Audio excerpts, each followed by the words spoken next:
Hello everyone, welcome to Shilpa vlogs. ಇವತ್ತು ನಾನು ನಿಮಗೆ ತುಂಬ ಈಸಿಯಾಗಿ ಹಾಗೆಯೇ ವರಮಹಾಲಕ್ಷ್ಮಿ ಹಬ್ಬಕ್ಕೆ ಮಾಡಲೇಬೇಕಾದಂಥ ಈ ಸ್ವೀಟ್ ರೆಸಿಪಿನ ಹೇಳ್ಕೊಡ್ತೀನಿ. ಹೌದು, ಲಕ್ಷ್ಮಿಗೆ ತುಂಬ ಪ್ರಿಯವಾದಂಥ ಸಜ್ಜಿಗೆನ ಮಾಡೋದು ಹೇಗಂತ ಹೇಳ್ಕೊಡ್ತೀನಿ.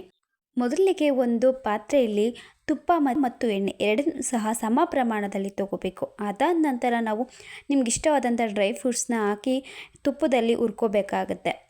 ಇದಾದ ನಂತರ ಡ್ರೈ ಫ್ರೂಟ್ಸ್ನೆಲ್ಲ ರೋಸ್ಟ್ ಆದಮೇಲೆ ಅದು ತೆಗೆದಿಟ್ಕೋಬೇಕಾಗತ್ತೆ.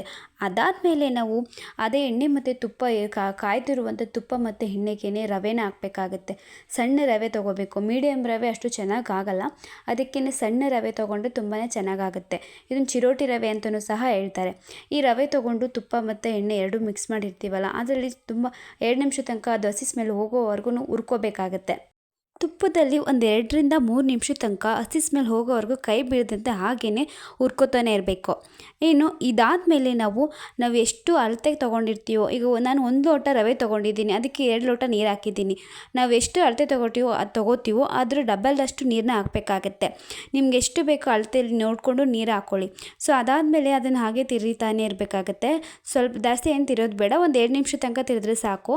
ಇನ್ನು ಅದಾದಮೇಲೆ ಅದು ನೆಕ್ಸ್ಟು ನಾವು ಸಕ್ಕರೆನ ಹಾಕಬೇಕಾಗತ್ತೆ. ನಿಮಗೆ ಎಷ್ಟು ಸ್ವೀಟ್ ಬೇಕೋ ಅಷ್ಟು ಸಕ್ಕರೆನ ಹಾಕೋಬೋದು. ಅದಾದಮೇಲೆ ಸಕ್ಕರೆ ಹಾಕಿದ್ಮೇಲೆ ಹಾಗೆ ತಿರುಗ್ತಾನೆ ಇರಬೇಕು. ಒಂದು 2 ನಿಮಿಷ ತನಕ ಪ್ಲೇಟ್ ಮುಚ್ಚಿಟ್ರೆ ಸಾಕು.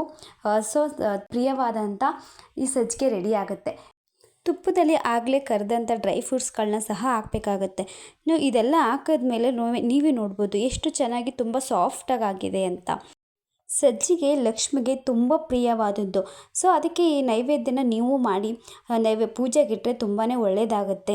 ಎಲ್ಲರಿಗೂ ವರಮಹಾಲಕ್ಷ್ಮಿ ಹಬ್ಬದ ಶುಭಾಶಯಗಳು. ನೀವಿನ್ನೂ ನಮ್ಮ ಚಾನಲ್ಗೆ ಸಬ್ಸ್ಕ್ರೈಬ್ ಆಗಿಲ್ಲ ಅಂದರೆ ನಮ್ಮ ಚಾನಲ್ಗೆ ಸಬ್ಸ್ಕ್ರೈಬ್ ಮಾಡಿ, ಹಾಗೆ ವಿಡಿಯೋನ ಸಂಪೂರ್ಣವಾಗಿ ನೋಡಿ.